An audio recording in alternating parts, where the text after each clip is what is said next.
Life Audio.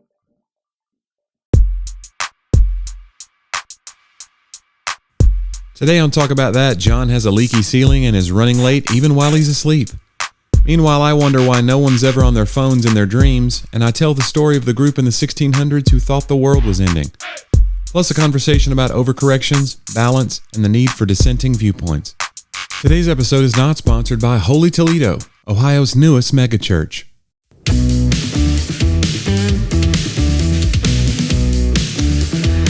It's the Bantertown crew, Johnny, back for another week of Talk About That. We're the crew. You know, Bantertown, I still think... We need a crew. It'll be helpful. We don't have... I know we had our friend Brian Bates on the other day, and I noticed you didn't comment on this, but he said to us, like, he was kind of impressed of what we have going on in this little office. That we kind of have our thing, we have our cameras, we have our lights, and they're all in motion because you only want to find ways to criticize it. Mm-hmm. Let's make it better. And you can't ever just be content. And I'm sick of it. And that's the... You think this is where you're a more positive person, I'm a more negative person? Yeah, I mean, I think I'm like, wow, when did that happen? Well, you'll catch up. My negativity always catches up with yours. Where my positivity kicks in is I feel like you're going to end up being more negative than me. I'm positive of it. Yeah. I feel like I'm still better than you are. So that's the one thing I have going for me. There is no doubt you're better than me, Johnny. No, come on. No, these are all jokes. Come on now. Do you have a leak? I'm looking up at your ceiling. Did we figure it out? Don't know. It's that drop ceiling where it's those foamy tiles, and if you have a leak, you can see I see a little stain there developing. So far, my method of addressing that leak is to not look up. Oh. I'm just going to look forward and keep working. It's not like yellowing yet, so it's fresh. It's not bulging through as if something's about to fall out of the ceiling onto me. That's a bad day. That happened a couple of times when I was on staff here, working here. That was my job to figure out what those things were. Yeah. And I did not. Johnny, those are ceiling tiles. I was not up to the task. No, I'm just saying, like, what was causing the... Yeah, there could be...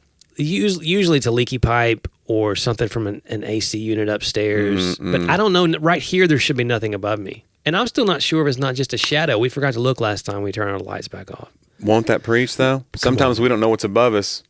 Sometimes we're looking at shadows. And we think we're seeing something, but we're not. We're just seeing the shadow. Yeah. We had a friend who passed away, and I don't know if it was his, but I remember we're first kind of getting into church together. Yeah. And he had a sermon illustration that still to this day sticks with me. Yeah. And it was about the shadow. And he was walking one day, and he just felt like, he was feeling, I don't know what he's feeling. I don't remember that part. But there was this cat. You're adding exposition that's not in the sermon. And he said to himself, I don't remember what he said. It was 26 years ago or whatever. But he said this cat walked up and kind of walked past him, and the cat's shadow went into his shadow and disappeared. Right. And he was like, he felt like in his heart, like I was saying, that's what it's like when I hide you in my shadow. Like you're the cat, and your needs, your issues are so much smaller, but in my shadow, they just go away. Yeah. You're hidden. So. Or like if somebody sees that shadow, they're seeing the size of the big shadow. So it's a way to kind of hide yourself in that shadow, and then somebody else would be intimidated by the size of that shadow. Right. So the enemy... But you're bigger than... So a way to become bigger than yourself. We're a part of something bigger than ourselves when we hide in the shadow. Yeah. It's a lot there. Or like you're the cat and you're like make everybody else sneeze. You know what I'm saying? And so, but the size of your sneeze is hidden inside. Do shadows have allergies? The side of the sneeze is... Yeah. Wait, the shadow sneeze. Wow. That was our record name, wasn't it? Shadow Sneeze. Shadow Sneeze. Oh, it was so good. I don't know why we ever made it. Why wouldn't that be our go-to band name? Why did we end up on Shadow Sneeze?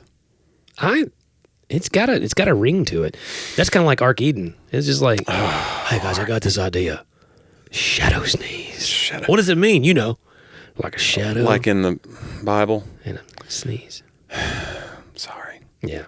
So I watched a video the other day about, and it made me think, you ever watch a thing and you're like, this is an interesting trend. Like somebody on Twitter will bring up something and you're like, I've never thought about that. And then somebody did a video about that, and they were like, okay, I'm a middle-aged person, and I'm realizing just now that this is true of my experience too. What do you guys think? And I thought, I want to see what John says about this. Okay. I want to see what your thoughts are on this. So this is the original tweet. It says, how is it 2023 and nobody's come up with a satisfying explanation as to why cell phones never show up in our dreams if we're using them 12 hours a day?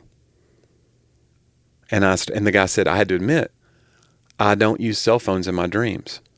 And yet it's attached to me all day, every day for the last 20 plus years. So I started thinking like, what's going on that our dreams are putting that out? They're isolating that out. That aspect of our lives are not present in the dream. What do you think it is? Interesting. First of all, is it true for you? Do you remember being on your cell phone in a dream? Now, I can only see, here's where I would say, because people are already I have dreams with cell phones.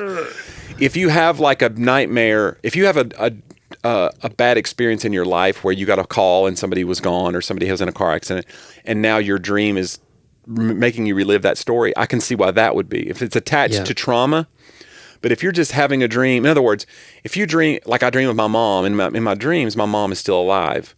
Yeah. And I'm encountering her, but I'm never encountering her on the phone. Right. She's in person. Yeah. It's interesting. My dreams are so, like I had one last week that it's so complicated.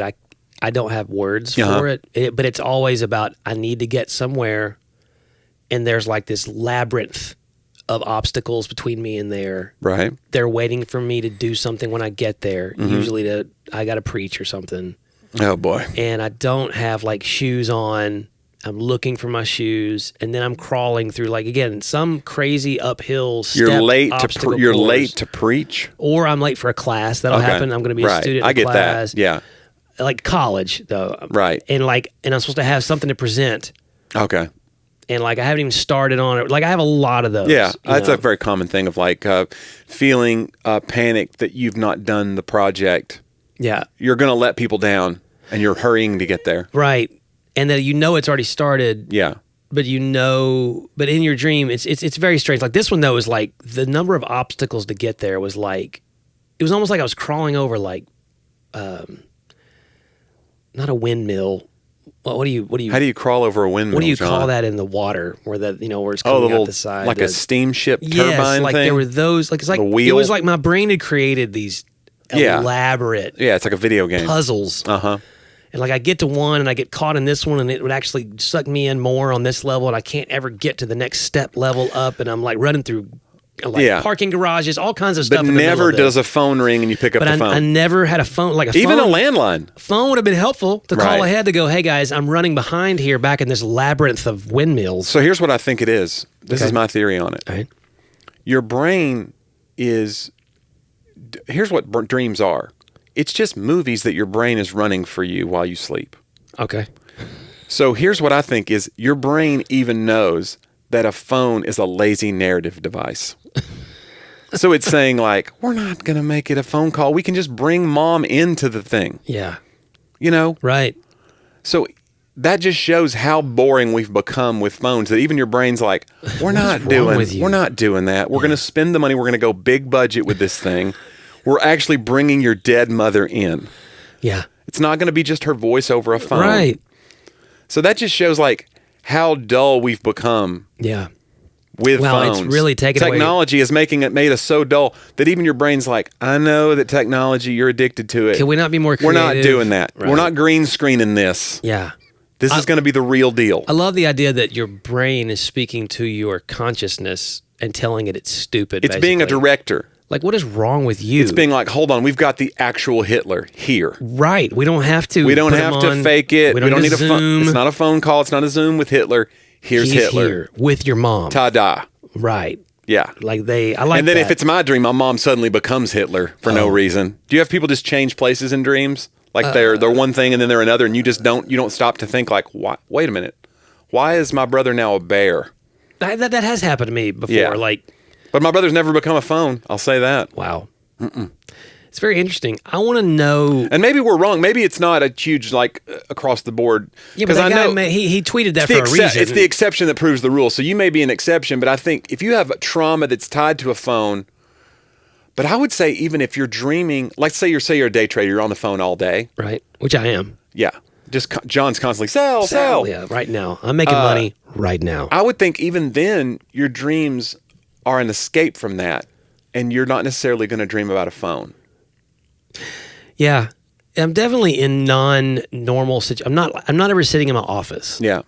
I'm in like a childhood church, you know, but it's like, again, elaborate. Like I'm in. Are you one of these people that thinks your dreams mean something? I think my dreams, I can usually piece together details from it of things that happened in the last few days. Like, Yeah. I know why that eagle came down because I saw that bird over the house. Right, but you don't think the eagle means that something's going to happen. Not usually. It's not foreboding. I do think that the dream, like I just described, means that something inside of me feels like I can't get a deadline. Yeah. It's the people pleasing, feeling like you're not going to be enough, or you're the list is too big, not prepared enough. Yeah. Those insecurities are there. I get that. For sure, and those are all true. You're not prepared enough, and you have a right to be insecure because you're not enough. It's hurtful, yet true. Yeah, you know. And I'm the eagle. I am the Hitler eagle. Did you notice that the eagle said, "Pick up your phone, genius"? That'd be great if the eagle just criticizes your brain makes you have an eagle in your dream, but the eagle's like, "I've been calling you for weeks." I wonder if the eagle could speak German. Yeah. Like it all comes together. The eagle's Hitler. Yeah. Yeah. Wow. What a weird... Guys, you're the ones dreaming it. Don't blame us. Yeah. I mean, what's wrong with your brains? I don't think dreams mean anything. I'm one of those people that just like, I think your subconscious is like this, it's a lot of gobbledygook. And so people that I think there are people who want to find meaning in every single thing. And I think sometimes your brain is just like it's like a computer and it's spitting out jargon sometimes. Yeah. Insecurities are in there, and pieces from your day, like you said, are in there. Interesting. That's certainly. I think that's certainly something to pick up again here in just a second, Johnny, because we need to stop and hear from a few of our I keep saying very trusted sponsors, guys. I don't know what we're about to hear. We don't know what we're about to hear, but hey, let's take a listen. I think there are moments that dreams. Yeah. Like I do believe. Okay. Here we're going here. Oh, right. Okay. So you and I were raised in Pentecostalism. Yeah. Right.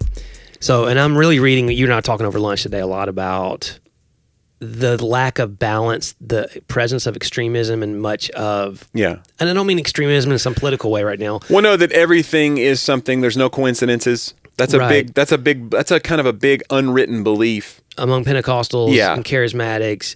Right. And not to paint them with too So if you have a feeling at lunch with somebody, you almost feel wrong not telling them. Yeah. Because it could be a word from the Lord.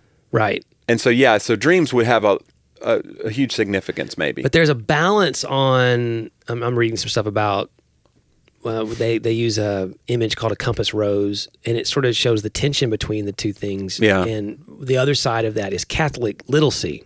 Yeah. A lot of people don't even know what Catholic little c means. Right, like the church at large, the communal church. Universal or a standard. Yeah. And so but it deals less with like individualism or less with, well, on the other side of the charismatic side would be orthodoxy as well. Mm-hmm. So you have evangelical and charismatic on one side, and the flip side of that would be orthodoxy or orthodox, and then little c Catholic. Mm-hmm. And the way we were raised, there wasn't a lot of counterbalancing to evangelical and charismatic thinking with Catholic and Orthodox thinking. Yeah. Because mainly a lot of our movements came out of reformations of those things. Yeah. Right? So there's a history to... So it's like a correction. Right. We're gonna reject, but in doing that and realizing that early reformers still used liturgies, early reformers, like they actually took with them, hey, we're not going to have a pope, or we're going to believe in the priesthood of believers, and not just that they're a priest that stands with me and God. But there was also a lot of things that they kept that over time now have come out of, especially into modern evangelical circles, and especially charismatic circles. So to the point that really we're trying to recreate church all the time, in a way that it wasn't done for most of history. Yeah. And a lot of that, especially in early church history, was good. We're just so we don't have a lot of access to it. But in that, like dreams and visions and prophecies, which for me, I'm saying those words, And like, because of the ways I was raised and because of some of my trauma even, having been, I'm just going to say it, I've said it before, having been like taken down and tried to be destroyed and sued by my Pentecostal denomination of my childhood. And having some of that stuff weaponized against you, it does make you a little bit shy of it. Yeah, you're like, ooh. Yeah. And it's not just that. I've also seen lots of people as a pastor, as a shepherd, I've seen people use it to try to gain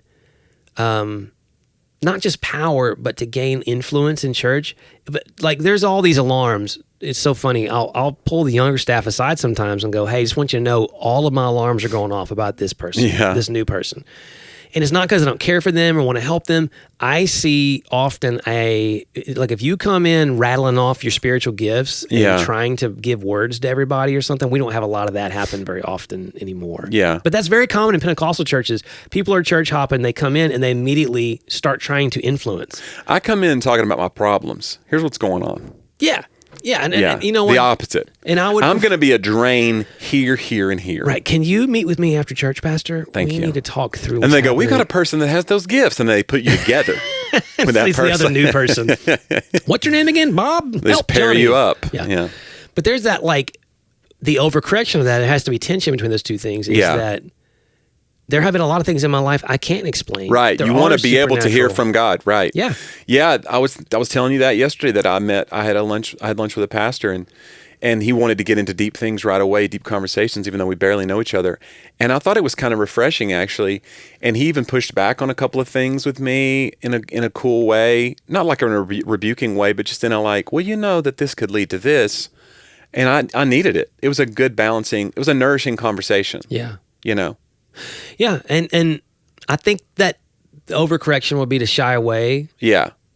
Even like, and I've had a few friends, I'll go to write for someone of a church that's like Reformed or whatever, that you don't think of a lot of spiritual gifts in the way that we were raised with them. Yeah.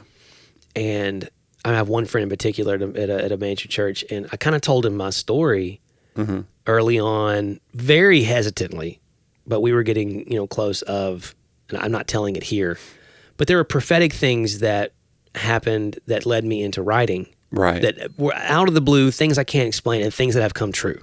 Yeah. Right? And you know the whole story. But the story is a little kooky when I tell it. Mm-hmm. So I'm so afraid of being like sort of wrapped up with kookiness. Yeah. When I see people who misuse these things. So it's an overcorrection. Yeah. Right. But at the same time, it's like you hide your light under a bushel, John. That's what I worry about. But then at the same time, like, I also believe that things of prophecy are for a purpose and not things unto themselves. Yeah. I mean, like, it's not just sitting, if you see that right, it could just be for you. You're not supposed to necessarily go write a book about it and tour the earth with it now. Right, or expect everyone else to have that experience. And that's the modern Pentecostal charismatic thing is... Yeah, let's package it now. Yeah, now how can this be the experience everyone has every week, And that's that's the name of my book I would write about this, which is called Blame Henry Ford, which meaning like somehow the conveyor belt mentality of the Industrial Revolution spilled over into the origins of many of our Pentecostal denominations and charismatic denominations to the extent that they didn't realize they were taking questions historians and church leaders had never asked how to standardize this in the way that they did. Yeah. To standardize these spiritual giftings and experiences.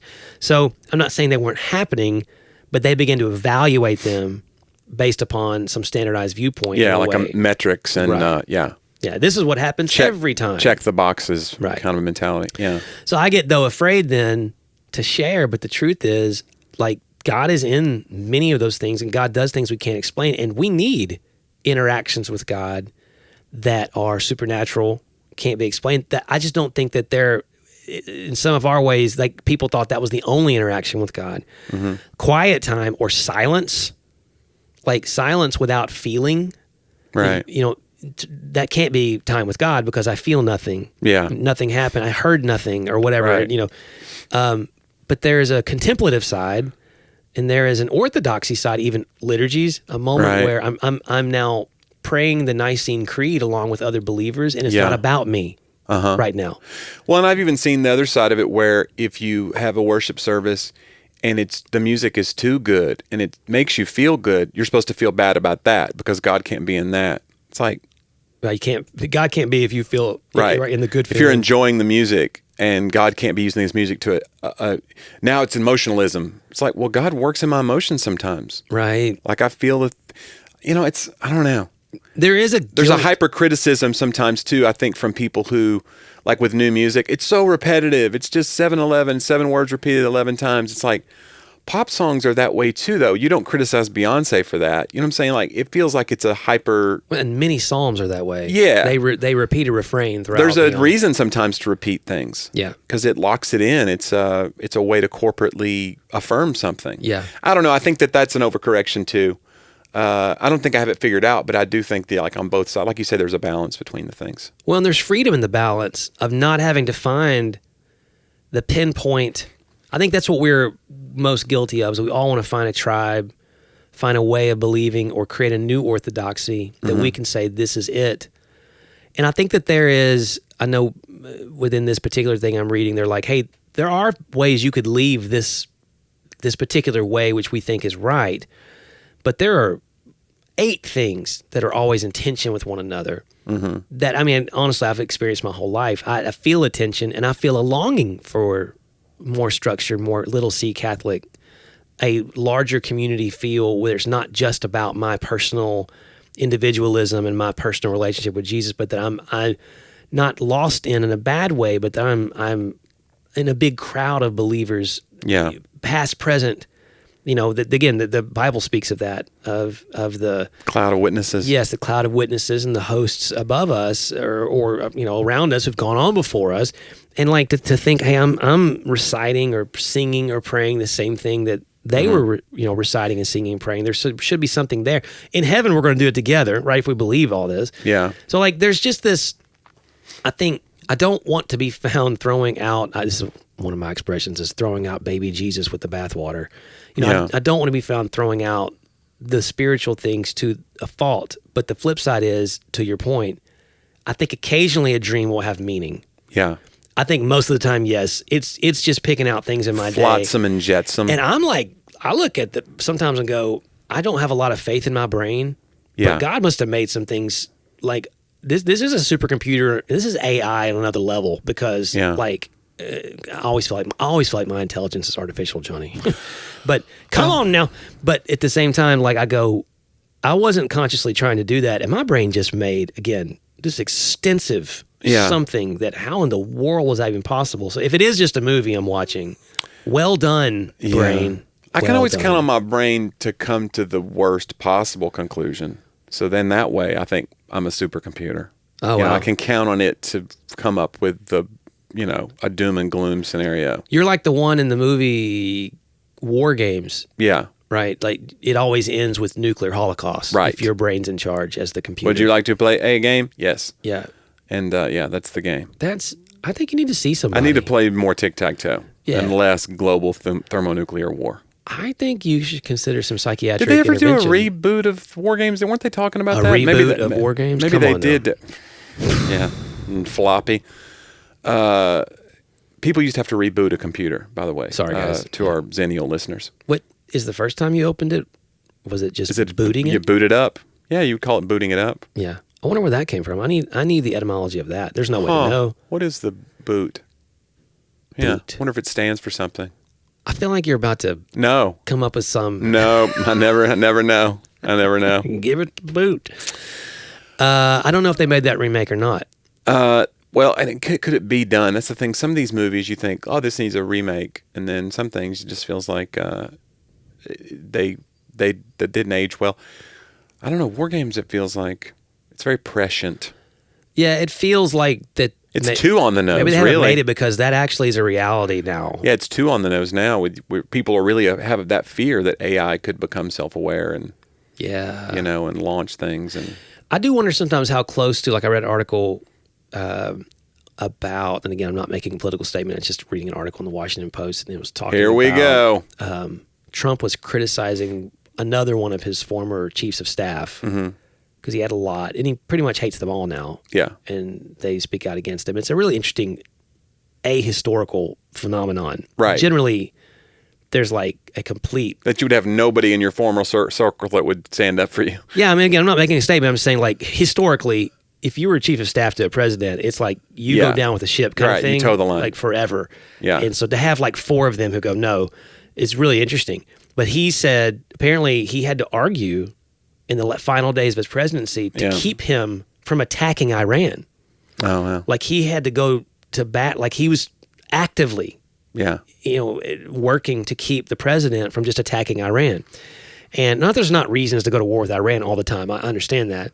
But I just thought... I had to stop you just before we hit record. Guys, I can never forgive them for what they did. And I noticed you have a red background today, which is very ominous. I needed to switch up the colors. You're talking about nuclear war with Iran. You got a red background. Guys...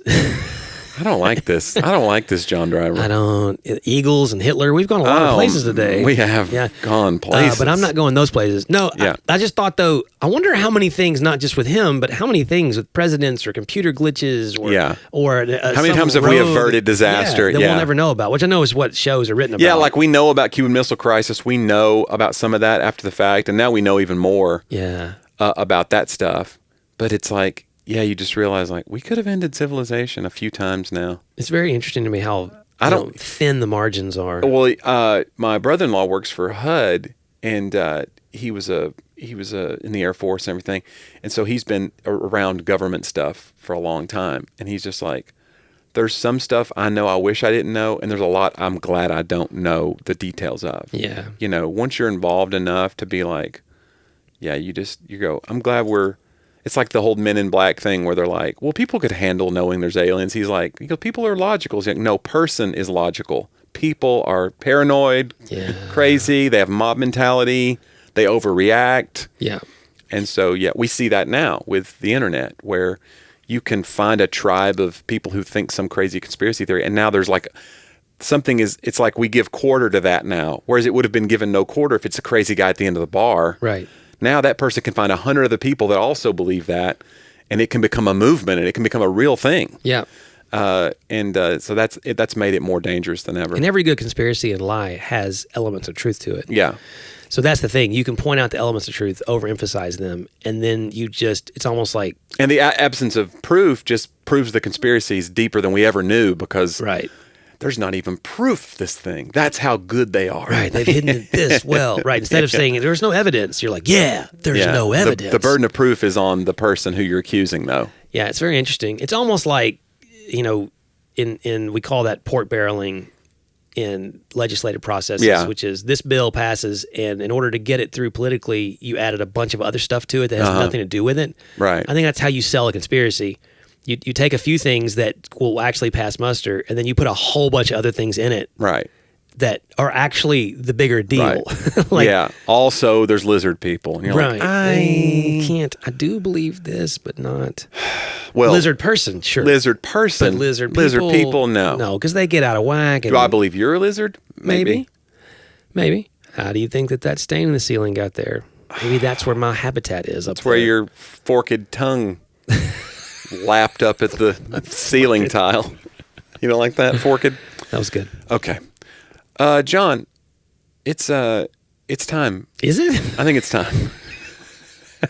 We're moving fast. We are moving fast. I don't know how long we've been recording, but it feels like it's time to go all the way back, John. Okay. All the way back to This Week in History. It's a segment we like to call Talk About Then.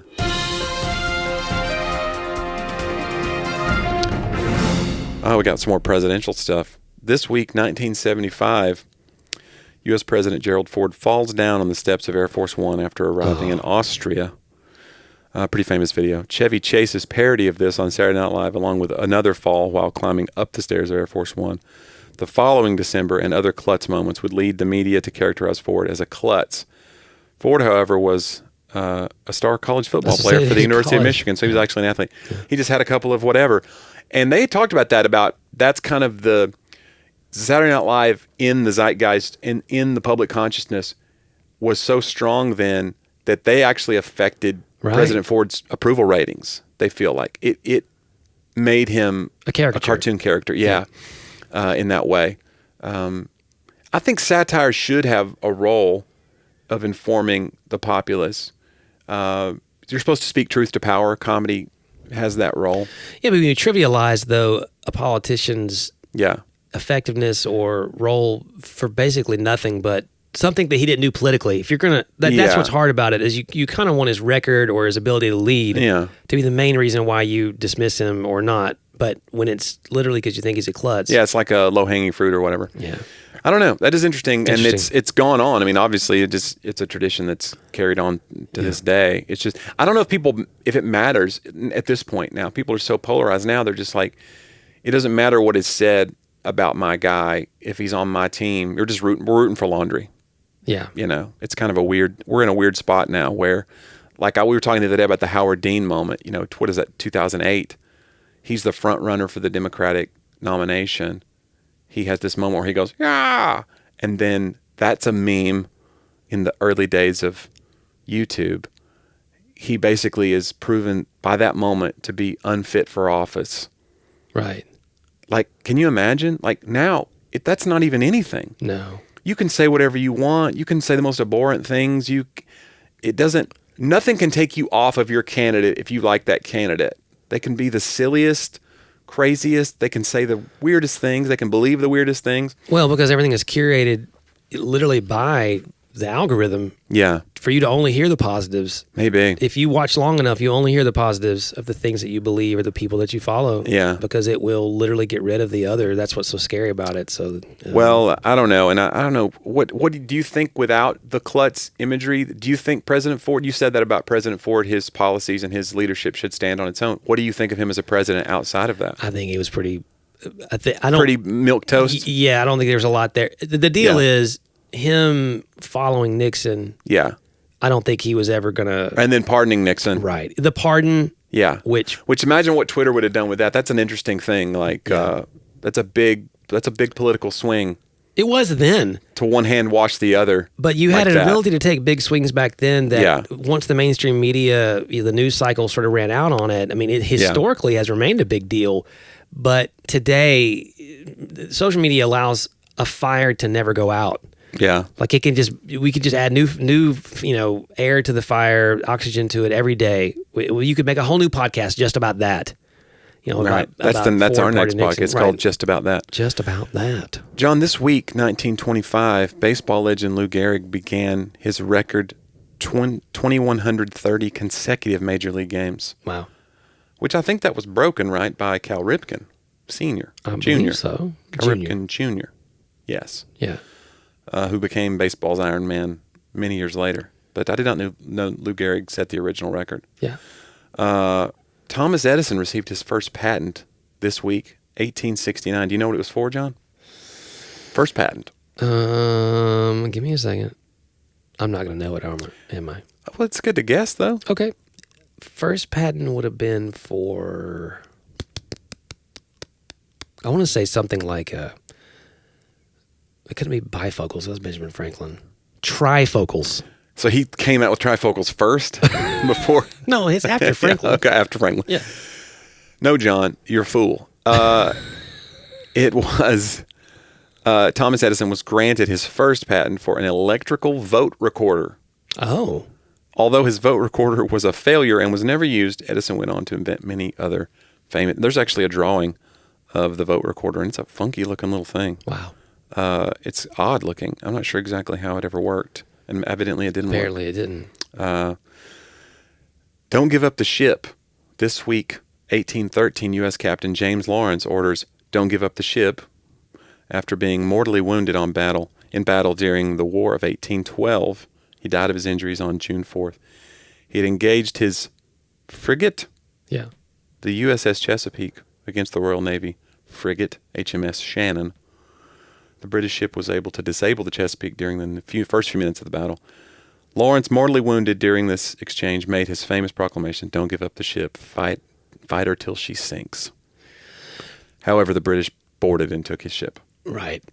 That's brave. I think the War of 1812 was one of those truly lost to history moments for most Americans. People, if you asked them, most people would not know who our opponent was. Would you have known? The War of 1812? Who we fought in the War of 1812? I don't know. England, yeah. Yeah, I mean, so people don't... So you think of the Revolutionary War. Correct. So here you are, 1780 1961-ish is when the Revolutionary War ends. Right. So here you are 30 years So we have our independence. Right. Then But we go to war with Britain again. we did. And there was a chance we could have lost it. Yeah. Now, it was probably more about, they did burn D.C., Yeah, I don't think they I'm burned the not White very House. familiar with the War of 1812. and there was a lot that happened with northern territories between us and Canada. When was the Civil War? Civil War is 1860s. Okay, so much This later. is pre-Civil War, yeah. Yeah. And this is where Andrew Jackson really makes his mark at the Battle of New Orleans as a hero, war hero, and then that begins sort of his star rising eventually to become president, in the I want to say 30s, maybe late 20s. You did say 30s, and I don't know if you were right because I'm not checking it. John, this week, 1638, the end of the world. It even has the scripture, Revelation 6:12. There was a great earthquake, and the sun became black as a sackcloth of hair, and the moon became as blood. Or Acts 2:20, the sun will be turned to darkness, and the moon to blood before the coming of the great and glorious day of the Lord. Quoting Joel. by the Right, way. so the greatest earthquake recorded in New Hampshire coincides with an eclipse and blood moon. The earthquake was one of the strongest of the 17th century in the U.S. colonies. It is estimated it would have measured a 6.5 and 7.0 on the Richter scale. The tremors lasted for 3 weeks, ending just in time for a full eclipse of the moon on June 25th, which appeared blood red in the sky. So this was... Oh my gosh. all of that happening at once. The Puritans believed this signaled the end of the world as per the biblical prophecies. How would you not believe that? Right. Yeah. It's a lot of stuff going on at once. So, when it all passed and you're still there, do you think, what did I miss? Right. Were Like, we was all I left behind, maybe? if you will?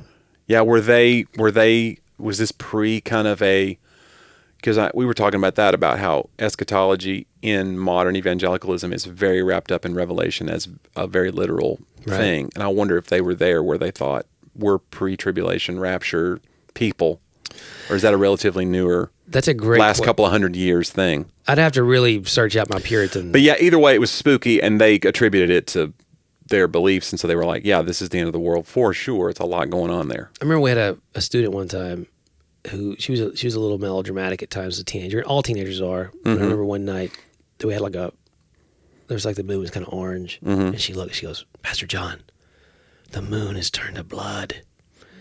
And Laura goes, that's a harvest moon, sweetie. Yeah. It was right. So the moon changes colors. John's lights change colors behind him today. It's red. Is this a coincidence? I'm trying to make sure the background's different for each of If the YouTube I look videos. at your bald head and that red, Oh, it could be like the moon. oh man, Coincidence? it's a lot. Yes. I had a dream about this. Okay. No, I didn't. June 1st, 1965, John. Cycling bans performance-enhancing drugs. I find this interesting. This means that what was going on before then? Were they just letting people do whatever? Before 1965? They were just like, man, a lot of records are being broken. What did they do in 65?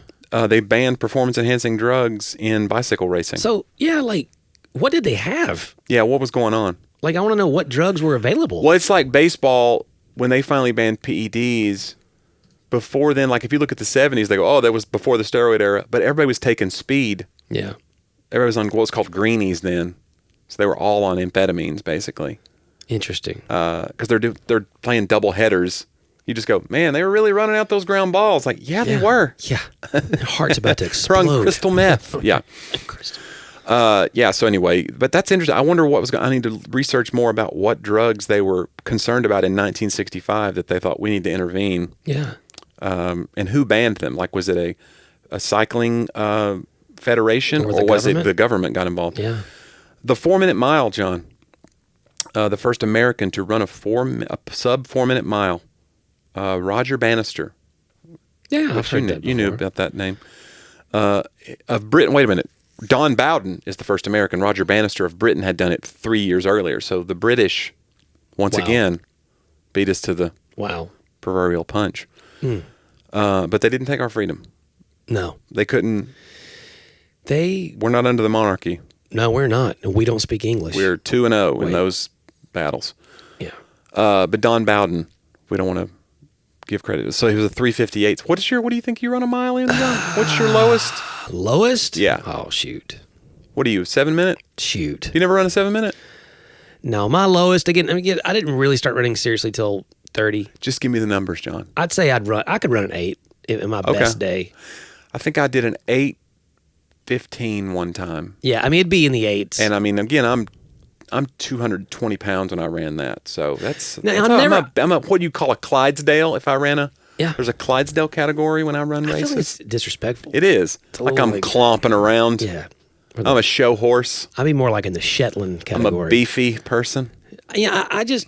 the deal is, though, I never just go run 1 mile. Maybe I should try that one time and see what my time Run a mile. Because I'm only running my first out of 3. Some insurance companies will give you a lower rate if you can run a sub 9 minute mile. Did you know that? Oh, yeah. A lot of times when you do term life, if you're above 40, they'll go, if you can get a better rate if you can run a sub. Like on a treadmill or something? Mm-hmm. They'll come and test you. I want to do that. Yeah. I like to get discounts and I like challenges. When I did, the last time I had term life, they did it was 2021. They came to the house. They did a lot of weird things. One of the things I thought was interesting is they interview you and they ask you all the medical history stuff. That is weird. But it is weird, and I lied about all of it. No. They're like, have you had any early death in your family? I'm like, no, everything's good. Where are your parents? Oh, man. They gone. They didn't make it. We're not hardy people in the Wethington household. No, but one of the things they did that was fascinating was they took my blood pressure when the interview started, and then in the middle of it, and then 30 minutes later at the end. So they wanted to make sure. I guess they're checking because I guess you could take and you could also take something. I guess that would make it ebb and flow, and so they're kind of. That's interesting. I'm sure there are people who maybe they take something to calm themselves down if they want to come off as.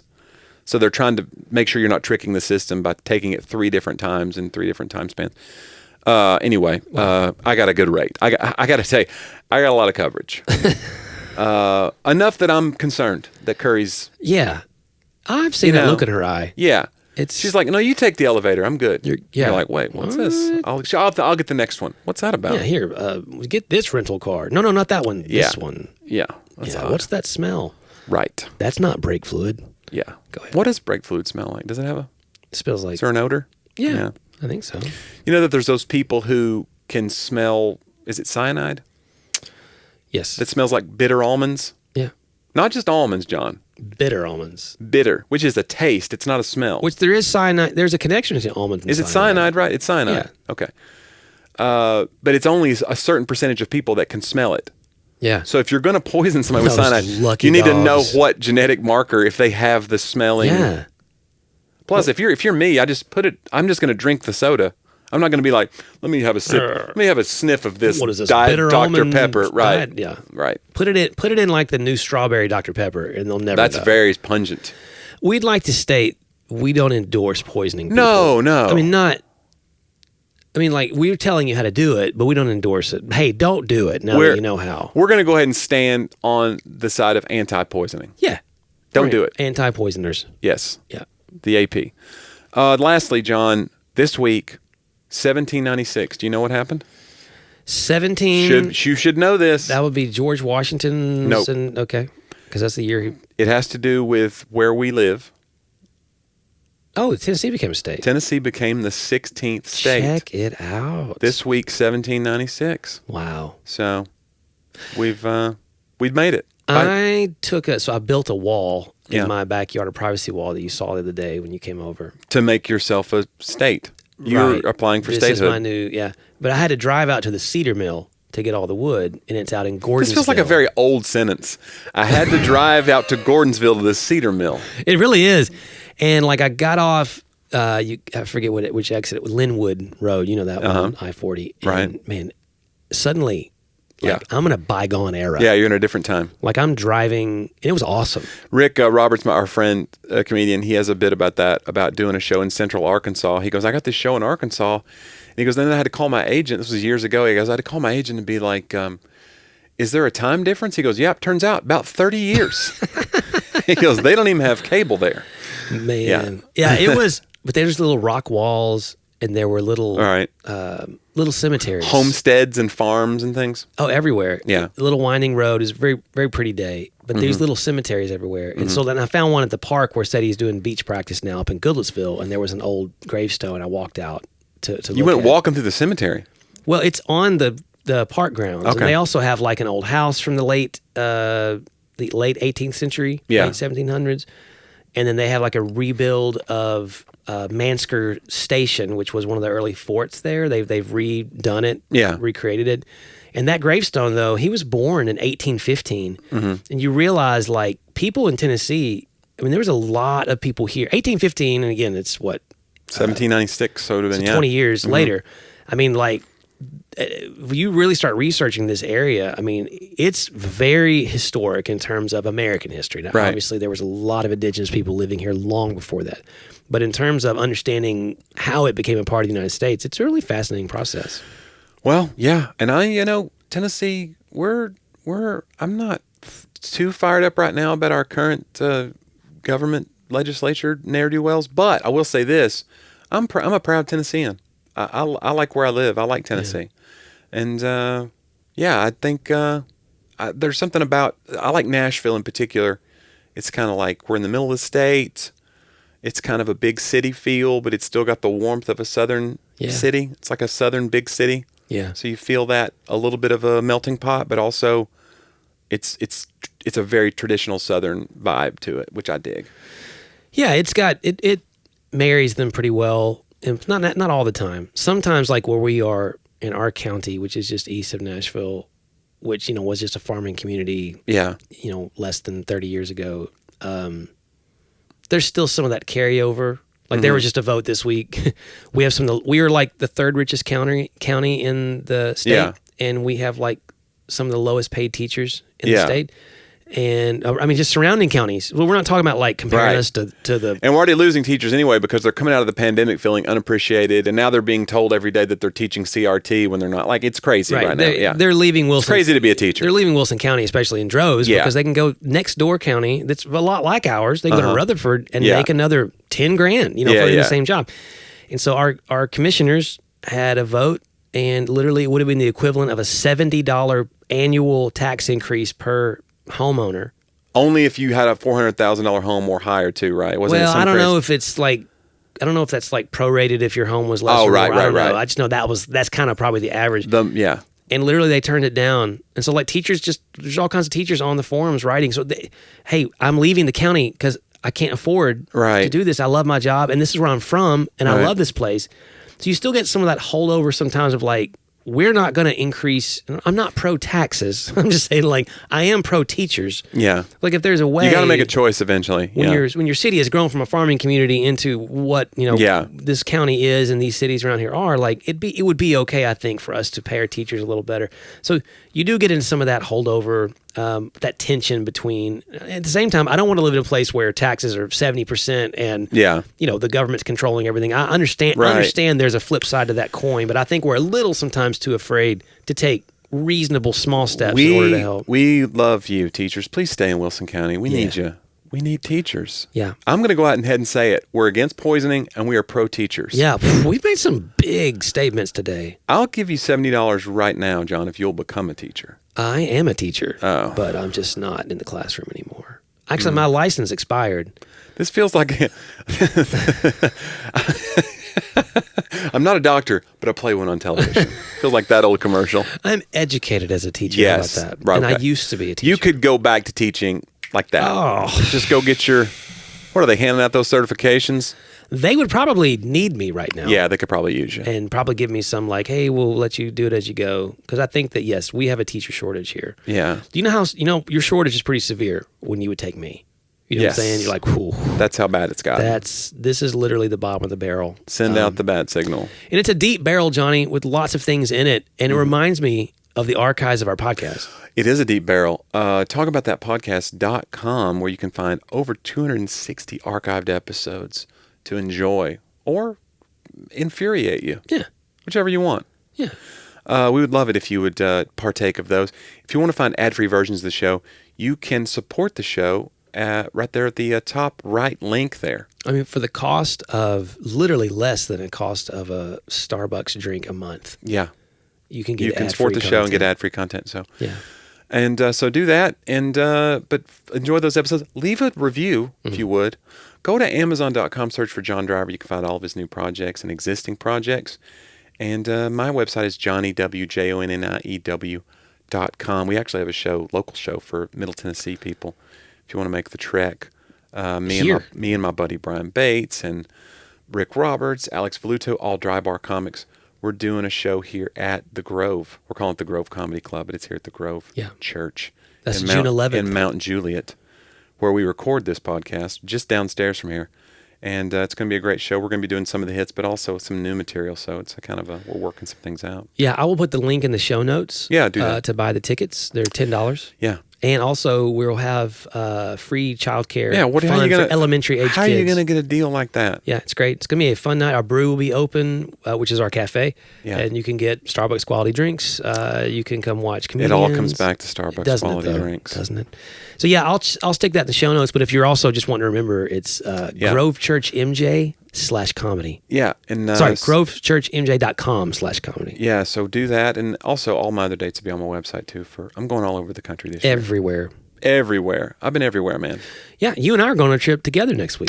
We are. It's a big week next week. We're going on a trip. We got a comedy we're club. surprising a buddy. I don't want to reveal it. I thought we had to RSVP for that. We did, but I don't know if he's seeing the RSVP. Do you think he's seeing it? I don't know. I was hoping he's surprised. I am too. He's a listener, though. He is. Oh, no. What have we done?